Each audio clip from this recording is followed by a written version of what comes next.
이건 사야 돼. 사야 된다고.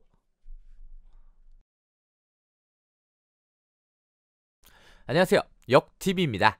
오늘 영상은 꼭 끝까지 보셔야 합니다. 그야말로 기가 막힌 이야기를 해보고자 합니다.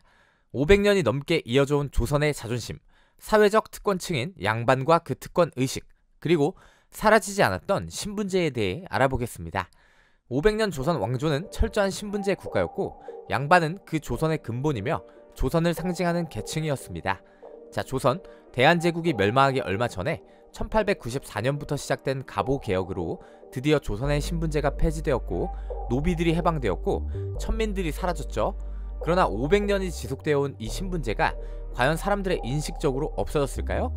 우리보다 훨씬 먼저 근대적 개혁인 메이지 유신을 단행한 일본의 경우도 브라쿠민이나 사회 하류 계층에 대한 차별과 멸시는 여전히 존재했습니다.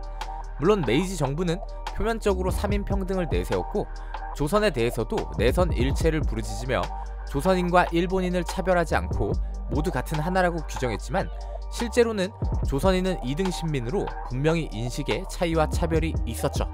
그러나 일본의 차별이나 조선의 차별은 상황적으로 같지가 않았습니다. 조선은 내부적인 차별을 보기 이전에 자신들의 정체성이 이미 망가진 상태였죠. 조선과 대한제국이 멸망했으니까요. 이런 막장적 상황에서도 같은 조선인들끼리도 차별과 신분에 의한 모욕이 만연했다는 것, 이것이 핵심입니다. 일본이 한반도를 점령하고 나서는 사회적으로 엄청난 변화가 있었습니다. 이미 대한제국부터 더 이상 과거 시험을 실시하지 않았고 조선이라는 국가가 망함으로 인해 이후로는 꼭 양반이어야만 위로 올라갈 수 있는 게 아니었죠. 근대적인 공업 공장이나 대규모로 소작농을 굴리는 농장주, 혹은 공부를 하여 일본의 관리가 되거나 명성이나 돈을 이용하여 친일파가 돼서 사회적 특권층이 되는 여러가지 케이스가 늘어났죠. 그러나 당연히 몇백 년이 지속되어 온 이 양반들의 특권 의식과 신분제의 잔재는 나라가 망한 상황에서도 쉽사리 사라지지 않았습니다. 또한 전통적인 양반 계층은 이미 몰락하였고 조선 말 족보의 혼란과 매간매직, 그리고 일본을 비롯한 열강의 침략 속에서 신분 자체의 순수성과 투명성이 무의미해지기도 했죠. 돈으로 양반이 된 사람도 있고 그냥 양반을 칭한 집안도 많았죠. 자, 조선일보 1937년 2월 17일자 기사를 보면 1937년 경성부 호적과에 접수된 공립보통학교 지원서에 지원자들의 99%가 자신을 양반 출신이라 적었습니다. 보통학교니까 초등학교인데 과연 저 중에 진짜 뿌리 깊은 양반 출신이 몇 퍼센트나 될까요? 조선일보는 이 기사에서 지원서에 자신이 상민 출신일지라도 상민이라 쓰는 사람은 없을 것이라 썼습니다. 자, 이 출신 성분을 말하는 소위 족칭이라는 게 3인평등을 말하는 일본에도 있었고 그들의 식민지 조선에도 있었습니다. 그러니까 모두가 평등하고 신분제가 폐지된 세상이지만 굳이 무슨 출신인지 쓰는 칸이 있었다는 겁니다. 굉장히 모순적이죠? 자, 그럼 나라가 망했는데도 당시 일어났던 충격적인 사건을 볼까요? 동아일보 1930년 5월 2일 기사를 보면 제목이 이렇습니다. 양반을 거역한다고 60 노인을 구타. 경북 청도 장시에서 일어난 사건인데 길에서 만난 60대 노인에게 40대 남성이 자기가 장을 본 짐을 들라고 시켰다가 이 60대 노인이 거부하자 양반이 시키는 대로 하지 않고 감히 반항하냐? 라고 폭행을 가해 생명이 위독한 상황까지 갔다는 기사입니다. 경술국치가 1910년이니까 지금 나라가 망한 지가 20년 됐고 신분제가 없어진 갑오개혁이 30년이 넘게 지났는데 일제강점기 1930년에 이런 사건이 일어난 것입니다. 이런 게 한두 개가 아닙니다. 또 보면 두 사람이 말싸움을 하다가 상놈이 양반에게 버릇없이 말했다고 몽둥이로 때려 죽인 사건이 일어났습니다. 전남 담양에서는 양반이 술 먹는데 감히 옆에 상놈이 같이 자리 깔고 술을 마신다고 장작으로 난타하여 사망한 사건이 있습니다. 또 1928년 4월 23일 조선일보 기사에는 장에서 만난 사람에게 자네라고 불렀는데 어딜 상놈이 양반에게 버처럼 부르냐고 구타당해 중상을 입은 사건이 있습니다. 여러분, 이게 그러니까 조선의 관습뿐만이 아니라 일제강점기에도 이랬다는 겁니다. 제가 예전 영상에서도 따로 다룬 적이 있지만 신분제와 차별이 법으로 금지된 지 한참 지나서도 백정에 대한 모멸과 차별이 사라지지 않자 백정 출신자들이 들고 일어난 근대적 평등투쟁이었던 형평사 운동이 있었죠. 심지어 이 형평사 운동의 백정 출신자들은 일본에서 차별을 받는 같은 처지의 브라쿠민들과 연대하기도 했습니다. 이런 게 바로 역사가 주는 가장 중요한 교훈입니다. 제가 이 영상을 만든 건 조선이라는 전근대 왕조 국가를 까기 위한 게 아닙니다. 역사를 배우면 그런 일이 있었다, 이게 아니라 배우고 느끼는 바가 있어야 한다는 거죠. 법과 제도는 하루아침에 뜯어 고칠 수 있습니다. 또는 완전히 힘을 동원하여 바꿔버릴 수도 있죠. 그러나 사람이 변하는 데는 굉장히 오랜 시간이 걸린다는 겁니다.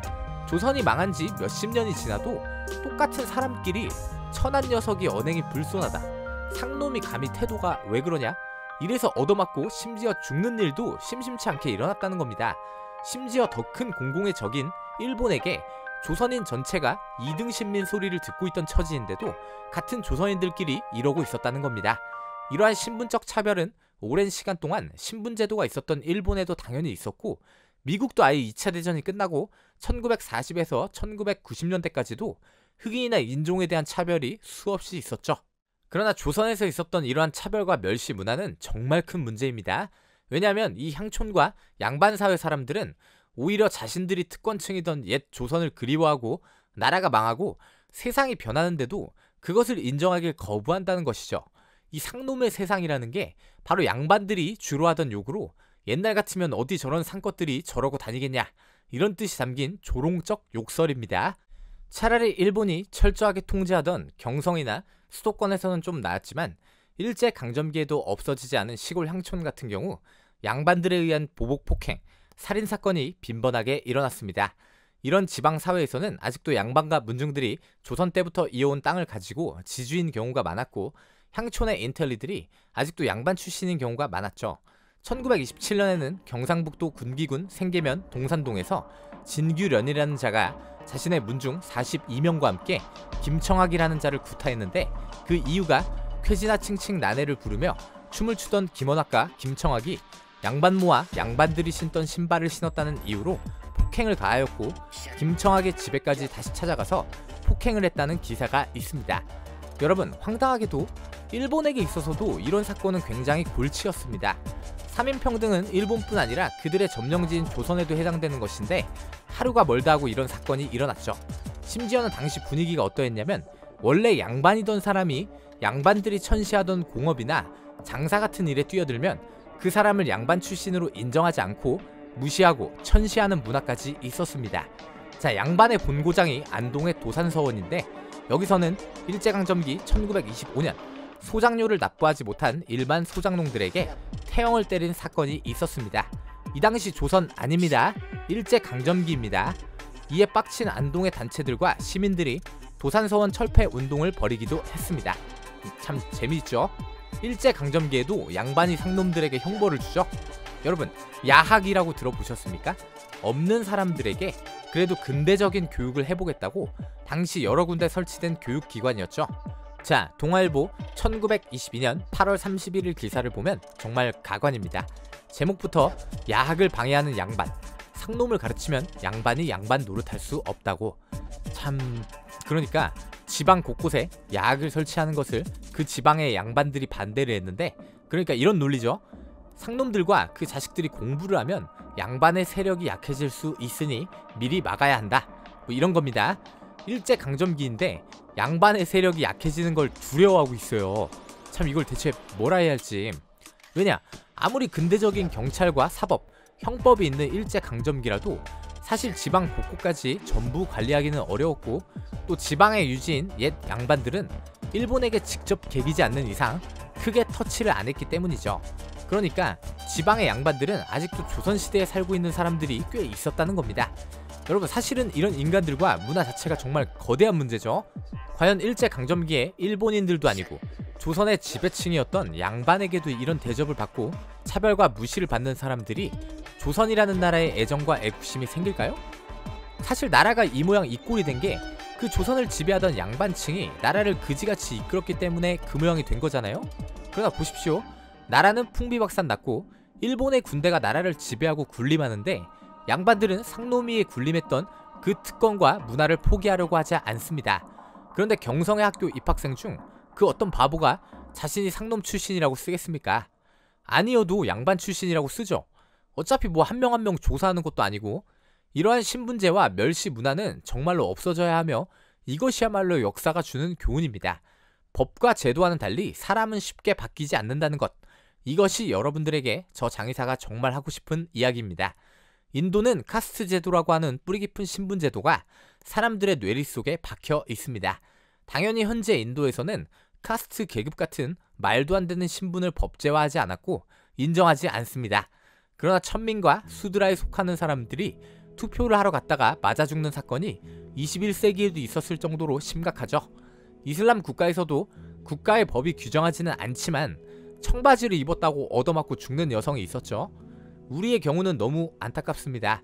모든 조선인들이 힘을 모아도 부족한 제국주의 시대에 같은 조선인이 조선인을 이렇게 핍박하고 멸시하고 공격했던 이 아픈 역사를 어떻게 바라봐야 할까요?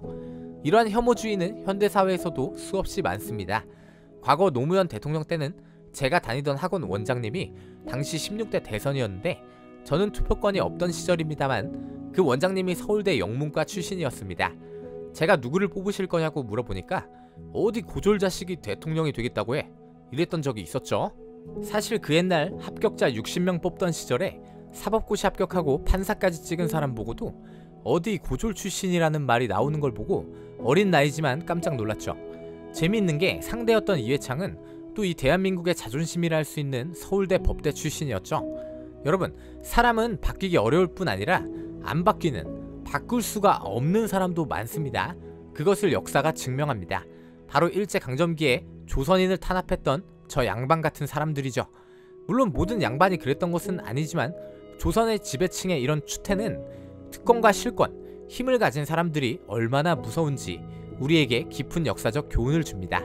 또 그런 특권 의식을 내려놓는다는 게 얼마나 어려운 것인지 우리는 역사를 통해 알 수 있죠.